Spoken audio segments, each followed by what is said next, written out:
everyone, welcome back to my channel AI True Scale. And this is Sarisha Ross, your host, and we have Stephen Bailey on my podcast today. And he's a master barber and founder and owner of WOMO Barber Shop and WOMO Clean Cosmetic Line and WOMO Nail Spa and WOMO Wog Salon. So he's the only barber in Canada accredited by British Barber Association. Let's welcome him to the show. Welcome, Stephen Bailey. Hi, Sarisha. How are you? Thanks for having me. It's a pleasure to be here. Pleasure is all mine. So I'm I hope I just can share some waiting. insights for the audience today.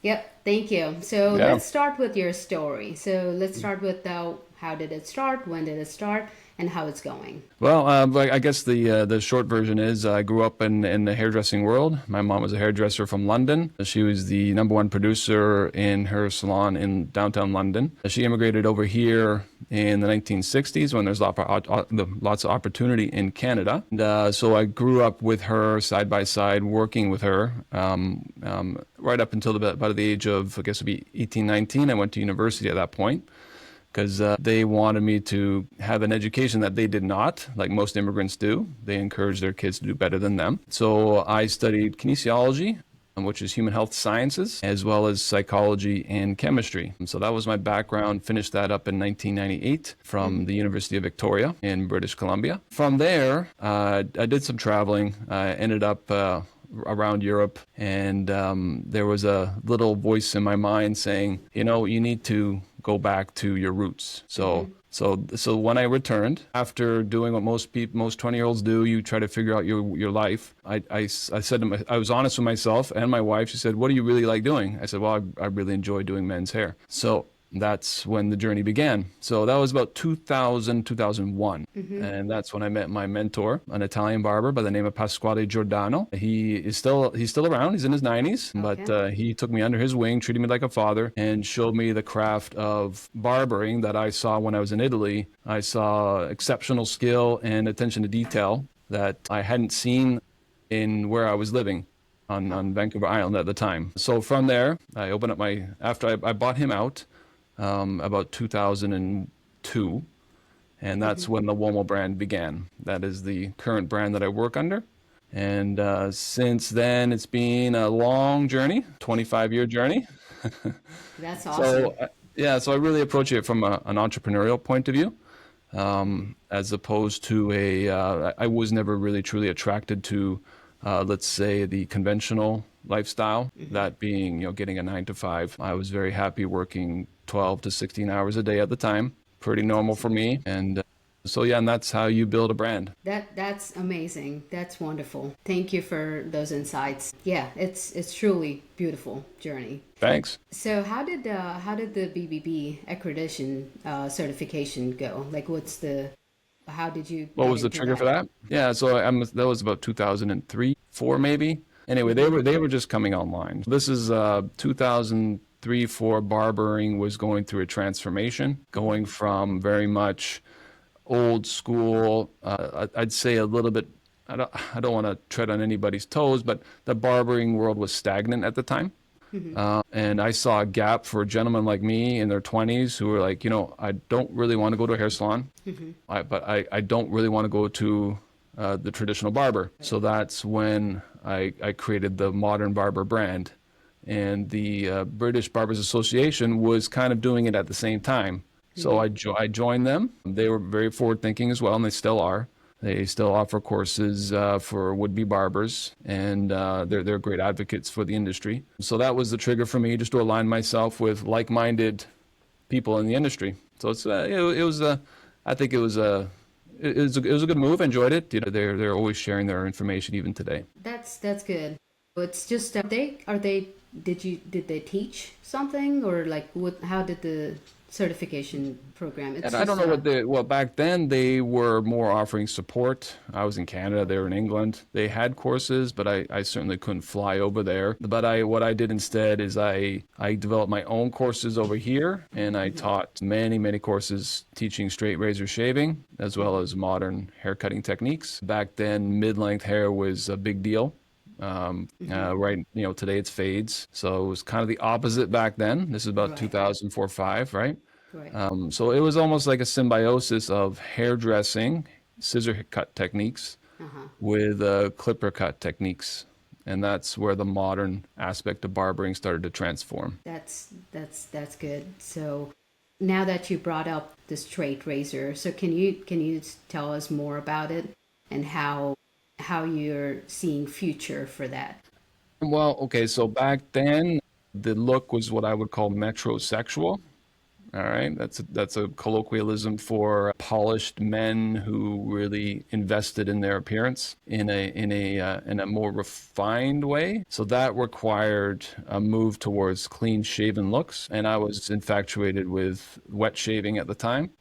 I call myself today a barber nerd when it comes to that because yeah, you can ask me pretty much anything on shaving and I could probably answer it for you. So yeah, Pasquale was the key teacher for me on how to do that. I still try to do what he does or did because he doesn't practice anymore because he had a way of shaving that your skin would be porcelain smooth with no irritation. I always tried to emulate his expertise, right? His example. And so that was my passion back then, was to introduce straight razor shaving back to the population, which was kind of frowned upon, seen as dangerous, seen as something that, ooh, you're gonna get a disease. So there were Right. the AIDS, that type of thing. Right. And you take the proper precautions, and there's no chance of that at all, including using a shavette over a fixed razor. That's what I use today. That's the cleanest and sharpest way to do a straight razor. So yeah, I could go on and on about this if you want, but that's kind of how the straight razor passion was developed in the brand. So that also included developing products for that. Right. So yeah, that's where I wanted to turn the topic. So now I know that you have multiple brands with the shaving and in the cosmetic industry, and I know you want to say more about the clean, which is organic stuff. So how is your products in the So I think you mean multiple SKUs. I have one brand, WOMO. Back then it was OM because we also opened a spa and a hair salon at the same time. So we wanted a more unisex. In retrospect, not a good move, but that's okay. You live and learn. You make mistakes. That's how life goes, right? That's the entrepreneurial spirit. You have to pick yourself up and keep moving on. So I dropped the OM and I focused on the wet shaving. So my goal was to develop a very clean product formulation, and I still do that today. So I formulate my own products from scratch. That's great. I do all the filling, I do all the mixing. I used to have labs and distributorships, went to India, went to San Francisco, went to Italy. They went well. It sold well. You run up against the wall of the big companies, the L'Oreals, who have buyback programs. Very hard for smaller vendors to compete against that.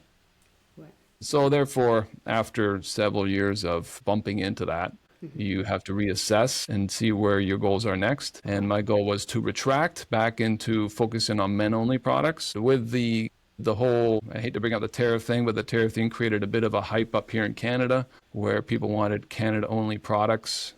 So now that's what I focus on, is making Canadian-only products. I don't have a problem with the States at all, but the tariff has created this situation that's uncomfortable for a lot of Canadians.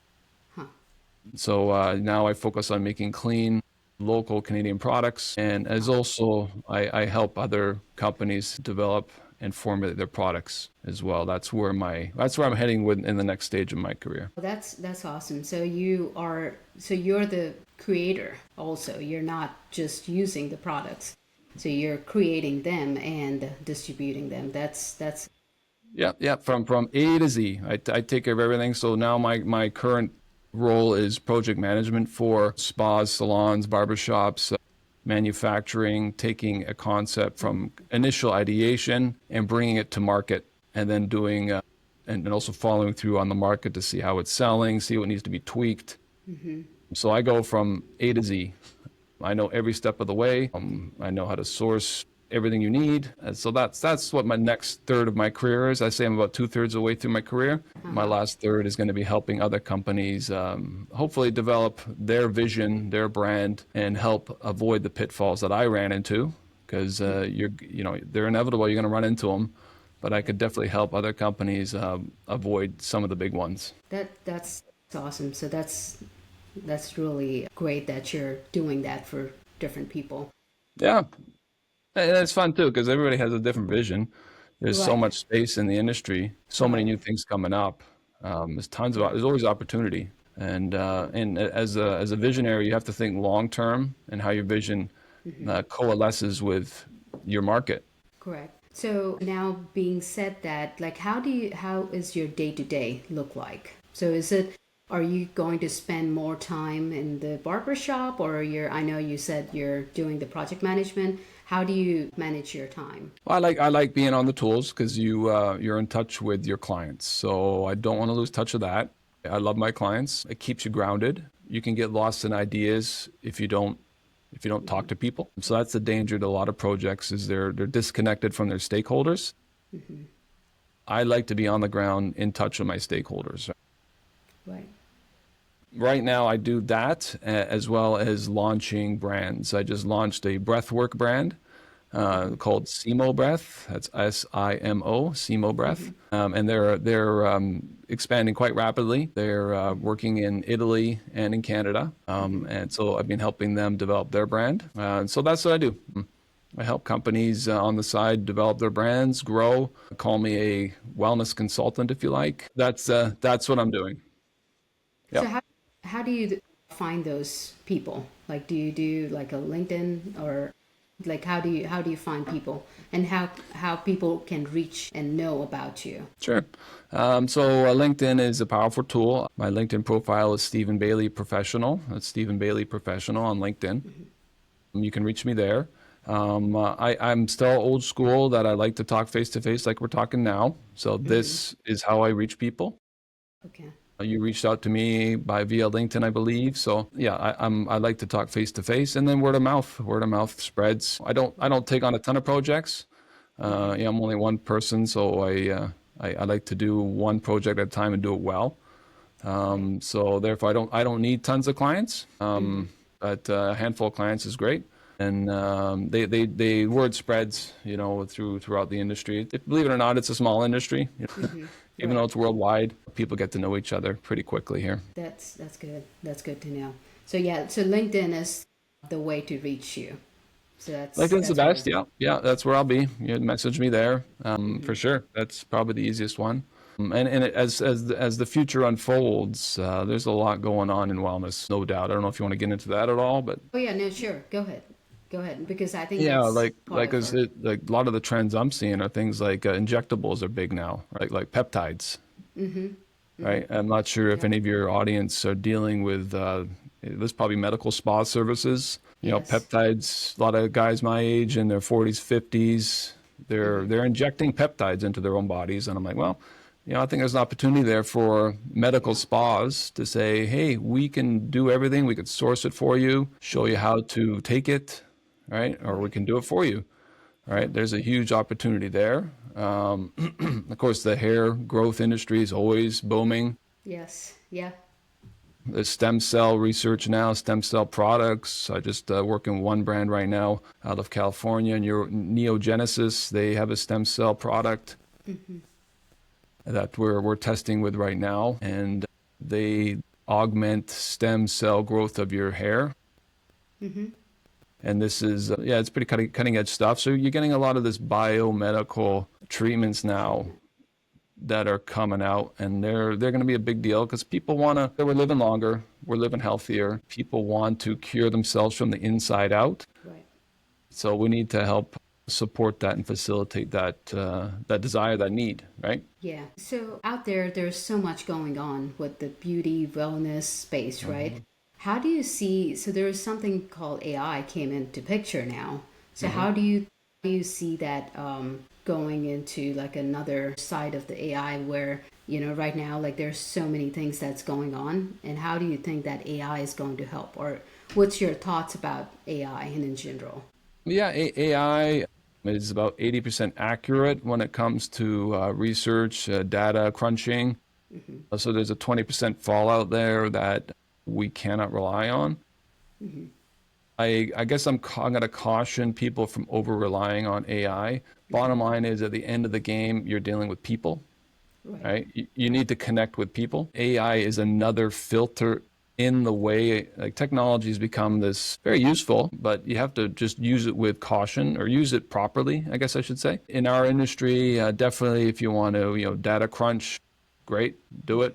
Yeah, it's great for that. I don't see too like for instance, if you want to do marketing campaigns, easy.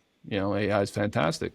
You want to develop images, yeah, no Yeah. problem. Let's cut my marketing costs probably 90%. Suddenly, you're not spending a bunch of money on a photo shoot, right? You can pop it in AI and off you go. The photographers are going to hate me for saying that, but they know it. They know it. Photographers are bracing for impact. Right. Stock photography companies are probably trying to scratch their heads saying, how do we get around this? That's shifting, especially in the image generation. And then you got film coming up, film generation. Wow. Yeah. They're AI is going to be a big disruptor, but I also think it's forming a bit of a bubble. I feel like there's going to have to be there has to be profit at the end of the day. right. Companies need to be able to prove that spending money on AI is going to have a return on investment, Correct. and that's Correct. what's Yeah. happening now. Yeah, we still don't know about that. And also, it's kind of just like the internet 30 years ago when the Mhm. internet came in, and they're like, oh, we can't rely on the computers for everything because you need to have the human in. Same thing like accounting in every space. So I think they're saying the same exact thing with the AI. But as you said, yes, to crunch the data, to crunch the numbers, yes. But end of the day, if there is something that needs a human touch and human in the loop, it's not going to replace those kind of jobs. You are absolutely right on that. And even at a more, let's go call it the psycho-spiritual level, AI image generation, let's hope it doesn't create a lot of Yeah. image body problems, right? Right. Right. Like, a lot of these images are just so unbelievably perfect. I'm like, well, Right. it's not a Yeah. human being. The human beings were full of flaws. And that's what makes us beautiful, right? Is these flaws that we have. So I think that's what the caution needs to be addressed is ensuring that AI doesn't replace realistic expectations. You see that in the dating world. Yeah. Look at dating apps. Right. Right. If the person's not perfect right away, swipe whatever, right? I don't date, swipe whichever direction you want to swipe to get rid of them or fall in love with them. Yeah. So so technology is a filter, but we need to make sure that we're connecting with human beings because that's who we are. We're not robots, right? Right, right. And AI is just a tool. So we just need to use the tool in a proper way. And you can't use it for everything. And you just need to mindful of like, it's just a tool. And I think that's like the main point that everyone needs to understand. And there are people who are using it as a tool and they're out there making money and they're just making their lives easier.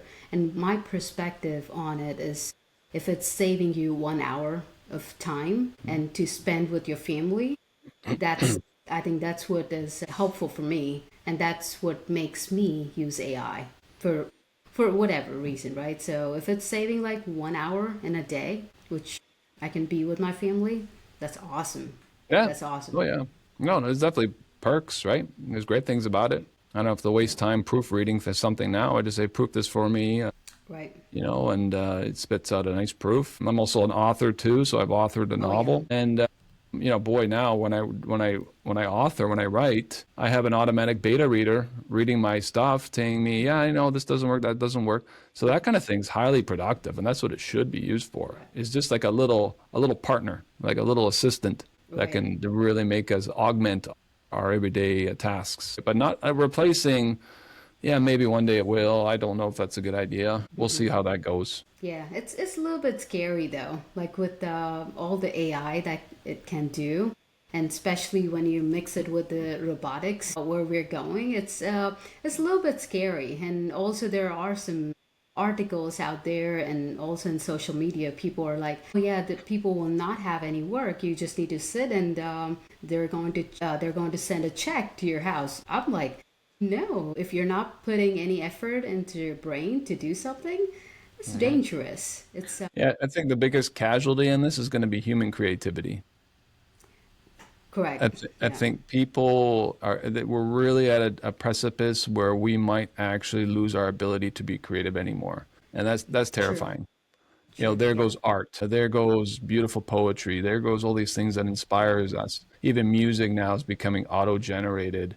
Hmm. And the nice thing is, though, I talk to Zers, Gen Z, and Hmm. they know. Their ears like, well, that's AI, right? Yeah. They'll hear music like, well, what's this AI garbage on for? Like they'll say that. They know.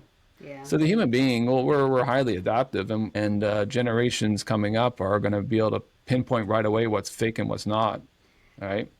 Yeah, So that, I really hope so because I sometimes like I mean in the videos, the reels that I'm seeing, I can do it because if it's like completely someone just falling off of the cliff and someone catches it, I know that it's okay, this is AI. This is not. hmm hmm And sometimes it's very close to the reality.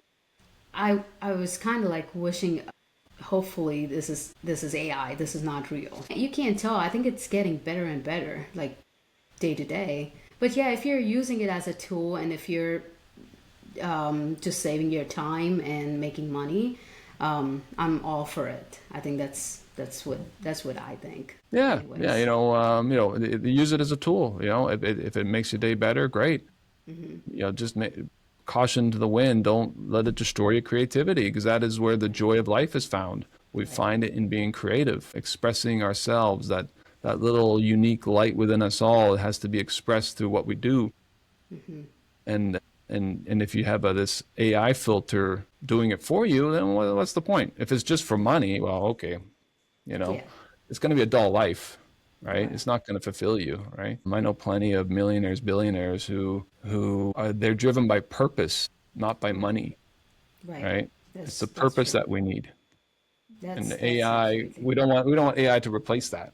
AI is not the purpose; it's a tool. Yeah, yeah. I think yeah, you're absolutely right. So moving to your future goals. So what I know, like you said, you're two-thirds in your journey, and you have hmm one-third left. So what's your future looks like, and what you're hoping, and are you planning to use any AI in your future journey? And if yes, how are you planning, or did you even already start? Sure. Yeah. So, as I mentioned previously, I'm moving into project management for wellness industry and manufacturing and business development. So that's what I'm focusing on. Right now, the last 25 years, my wife and I have been working on a plan to live partly in Italy and partly here. So we're at that point where that's going to come to fruition. We have a home in Italy that we're going to spend 6 months and then 6 months in Canada. So therefore, I need to move to a more remote role. Luckily, with technology and AI, I can do that now. Yep. That didn't exist 25 years ago, remote roles. So this Mm-hmm. is a new phenomenon. Mm-hmm.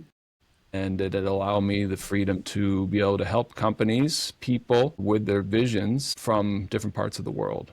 And so that's my goal. And how does AI influence that? As I mentioned, it'd be a tool to help, yeah, maybe marketing. I'll be honest with you, marketing is what I use AI for, number one. Mm-hmm. If I need to have some kind of easy marketing campaign, I get a good general draft and then I go in there and humanize it. So that's how I use AI. Mm-hmm.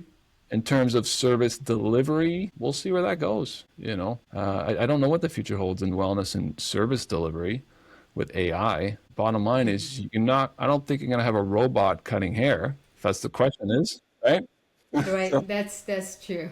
I just like mean, anything is possible. Well, despite what Elon wants, I'm sure he wants robots doing everything. That profits him really well. Hey, if I can get a AI bot cleaning my house, I'm golden. Yeah, Yeah. I'm all into that. Please do, right? Yeah, and But also you can train your own personal robot to cut your hair or do your a massage or your maybe, nails or yeah, you maybe know. he's somewhat So utilitarian. I think there's more to it than just getting the end product, your hair done. Guys come to me and they want to unload some stuff, right? They want to right. unpack some ideas, right? So, maybe a robot's going to do that. Sure. I don't know. My God. Yeah. What, are you going to marry a I robot? Are we marry robots next? I don't know. My God. yeah, no, it's just that's why I said it's scary, right? So it's we don't know what's there for us to unpack in next few years. But right now, like with AI, especially like last 2 3 years when the Chat GPT came out first time, I think that's when people are like, this is real because it did come back with like Apple Siri and all this is also AI, but people did not realize that it can go to a point where you can, if you're a technologist and there's a code written for you, so you don't have to learn that skill anymore. Or if you're learning, you need to learn a different skill now, like how to Yeah. prompt Yeah. AI. Yeah, So and what, is that what we become then? We become prompters? Oh, okay. I just might as well write it myself at that point, right? I talk to programmers and they're like, you know what? If it's high level stuff, AI is not even close, oh yeah, right? no, It's not that's even true. close. So if it's That's low right. level stuff, okay. All right, maybe help me out a little bit, but I still got to go through it. Right. So how productive is that when you got to go through it all again, right? Right, right. I think it's kind of like, you just need to be in the spot. For me, I can tell you like, oh, anything is possible in AI. But you sit down and do stuff. That's when you will realize like, hey, I can do this in 2 hours. And now I need to fight with the program or hmm AI for hmm 3 hours to get the same thing done. Yeah, I agree. Yeah, So there's a lot of yeah, wasted time. Yeah, yeah. yeah. So So use it as a tool, don't use it as a reliance, bottom line. yep, yep, Yeah. agree, agree. So another thing that I have, if you could solve one major problem that you Human have resources. currently, Human resources. so that's so you Staffing. okay, so that's the Staffing. How do you resolve the staffing issue? Robots? Not in our industry. not anytime soon, Yeah. maybe in Yeah. future. Yeah. So the big thing is when brands develop their brand, they have to really align their vision with their staff as well. You have to see them as stakeholders too, Right. not just the client, not just the end user. The staff is also a stakeholder. So you have to empower them. You have to team build with them, right? You have to give them a reason to want to be with your brand. And it has to go beyond just paying them. Money, it's secondary. Sure, people want to make money, but that's not enough. They need a, for lack of a better word, they need a spiritual reason to be with you because there's tons of places they can work. They need Right. to, they need to feel aligned with your purpose. So the Okay. vision has to be clearly defined. The vision has to be altruistic, has to want to help people, and then you have to find people that align with that, right? I'm not saying you have to align with everybody, but you have to find people that will align with your vision Right. and then nurture them in a team building environment where they feel appreciated. Right. Okay. So how are you finding these people now? Is it Yeah, I'm very careful when I hire. yeah, I'll give them the 3 month probation? test. And if I see anything out of line, well, I'll just say thank you for coming in and move on. No hard feelings, right? Right. You really have to test. I hate to say this, but you have to see what they're capable of, and if they want to align with you. If they don't want to align with you from the get-go, like for instance, I had a team building event, right? All the staff were invited. This is back when we had 26 employees, right? All the staff were invited. And there was one guy didn't want to come, right? And I said, well, do you want to be part of this team? It turns out he didn't. He didn't want to be part of this team, right? So therefore, you say, okay, all right, let's move on. It's better for both of us if you move on. So, you have to, of course, do your ads, your Indeed ads, whatever, to get people to apply. Right. But once they're in there, you have to see if you guys get along. They have to want to be part of your team, and they have to have things like benefits. Right, these are very important to retain staff. Talent.